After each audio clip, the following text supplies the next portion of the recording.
جان اچکزئی صاحب نے تو یہ بھی ٹویٹ کیا تھا کہ افغانستان کے خلاف امریکہ کو پاکستان میں ڈرون اٹیکس کے لیے اڈے دیے جائیں.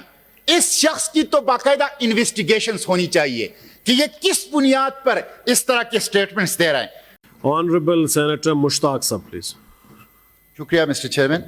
مشتاق صاحب ٹائم کا خیال اب آپ نے رکھنا ہے. 3-4 منٹ میں بات. تھینک یو جی. درنا پھر نہیں دینا ہے آپ نے. مسٹر چیئرمین، یہ جو بلوچ یکجہتی کمیٹی کی زیر انتظام اور ڈاکٹر میرنگ بلوچ کی قیادت میں یہ جو بلوچ لانگ مارچ ہے، اس کے بنیادی طور پر 2 مطالبات ہیں.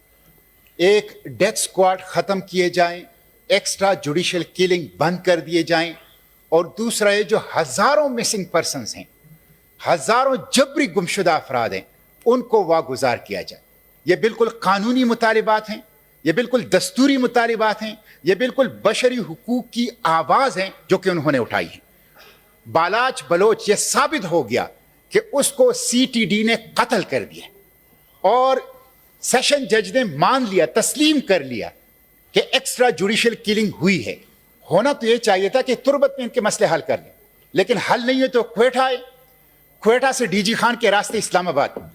ان کے اوپر ڈی جی خان میں بھی تشدد ہوا، ان کے اوپر اسلام آباد میں بھی تشدد ہوا.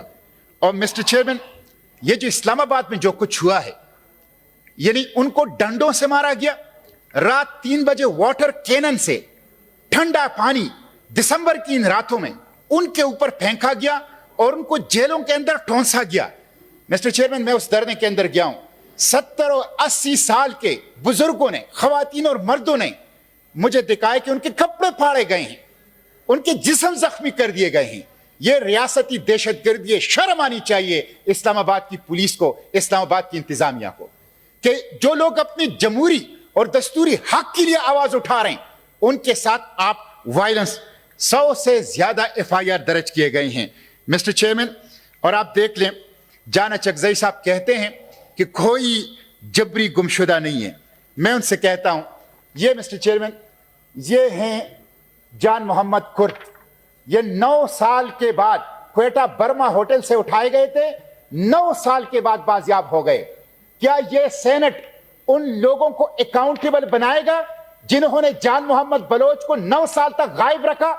کیا سینٹ ان سے پوچھے گا؟ مسٹر چیئرمین، یہ دیکھیں ڈاکٹر دین محمد بلوچ.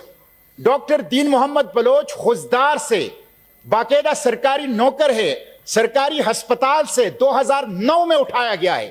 ان کی بچی، ان کی اہلیہ کو کوئی علم نہیں ہے کہ ڈاکٹر دین محمد بلوچ جو سرکاری نوکر تھا وہ زندہ ہے یا قتل کیا جا چکا ہے.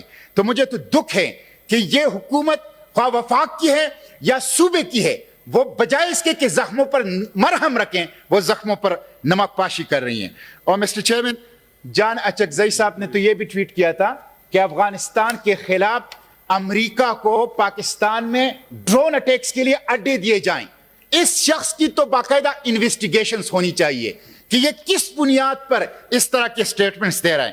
مسٹر چیئرمین، اس لیے میں یہ جو رویہ حکومت کا رہا ہے، انتظامیہ کا رہا ہے، میں اس کی مذمت کرتا ہوں. اور آپ دیکھیں، ایک طرف بلوچستان میں یہ ہے اور دوسری طرف چمن کے اندر دھرنا ہے. 3 ماہ سے دھرنا ہے چمن پرلت. 50,000 لوگوں کو بے روزگار کیا ہے. وہ 3 ماہ سے ان سردیوں کے اندر بیٹھے ہوئے ہیں اور کوئی حکومت ان کی بات نہیں سن رہی. منظور پشتون ان سے اظہار یکجہتی کے لیے جا رہا تھا، منظور پشتون کو گرفتار کیا گیا، منظور پشتون کو غدار کہا گیا، منظور پشتون کو دہشت گرد کہا گیا. جو بلوچوں کا ساتھ تھے، جو بلوچستان کے بلوچوں کا، بلوچستان کے پختونوں کا ساتھ تھے، ان کو آپ غدار کہتے ہیں، ان کو آپ دہشت گردوں کا ساتھی کہتے ہیں. تو مسٹر چیئرمین، یہ درست بات نہیں ہے. میں آپ کے توسط سے، بدقسمت یہ ہے کہ یہ ہاؤس آف دا فیڈریشن لیکن یہ بے دست و پا ہے، میں آپ کی توسط سے چیف جسٹس آف پاکستان سے بھی کہتا ہوں، کیا عدالت صرف اشرافیہ کے لیے ہے؟ کیا عدالت کے دروازے صرف بالادست طبقات کے لیے کھلیں گے؟ کیا یہ چمن دھرنے والوں کے لیے عدالت کا دروازہ نہیں کھل سکتا؟ کیا بلوچ لانگ مارچ اور بلوچ یکجہتی کمیٹی اور بلوچ جبری گمشدہ اور بلوچ ماورائے عدالت قتل ہونے والوں کے لیے عدالت کا دروازہ نہیں کھل سکتا؟ اس لیے چیف جسٹس صاحب اس ایشو کا بھی نوٹس لیں. اور آخری بات مسٹر چیئرمین میں یہ کروں گا کہ ان کے یہ 2 مطالبات ہیں ایک جبری گمشدہ افراد کو بازیاب کیا جائے, فوری طور پر بازیاب کیا جائے. ایک کمیٹی آپ دا ہول بنائیں, یہ جو بچہ ہے یہ جان محمد کرد, ان کو بلائیں اور ہم ڈسکس کریں کہ کون ہیں جو یہ اس طرح کے کام کرتے ہیں. تو جبری گمشدہ افراد کو اور ڈیتھ سکواڈ ختم کیے جائیں, ماورائے عدالت قتل ختم کیے جائیں. اور یہ جو بلوچ یکجہتی کمیٹی ہے, یہ جو بیٹھے ہوئے ہیں, ان کے ساتھ مذاکرات کرو, حکومت ان سے معافی مانگے, اسلام آباد انتظامیہ ان سے معافی مانگے. اور آخری بات یہ مسٹر چیئرمین, یہ کل جو مولانا فضل الرحمان صاحب پہ حملہ ہوا ہے, ہم اس کی مذمت کرتے ہیں. وہ قومی لیڈر ہیں, نگران حکومت کا یہ کام ہے کہ وہ فیئر, فری اور ٹرانسپیرنٹ الیکشن کرائے, لیول فلینگ فیلڈ دے, اور اس کے لیے سیکیورٹی کو یقینی بنائیں. سیکیورٹی کی آڑ میں لوگوں کو انتخابی مہم سے روکنا, یا ان کے کاغذات مسترد کرنا, یا ان کے تجویز کنندہ اور تائید کنندہ کو اغوا کرنا, یہ پھر الیکشن نہیں ہوگا, سلیکشن ہوگا, اور اس الیکشن کو کوئی نہیں مانے گا. اس لیے یہ نگران حکومت کی اور الیکشن کمیشن کا فرض ہے کہ وہ فیئر, فری اور ٹرانسپیرنٹ الیکشن کریں. Honourable senator Tahir Bizenjo please. Thank you ji. Tahir Bizenjo sahib, میں دیتا ہوں آپ کو, بہرامن صاحب دیتے ہیں.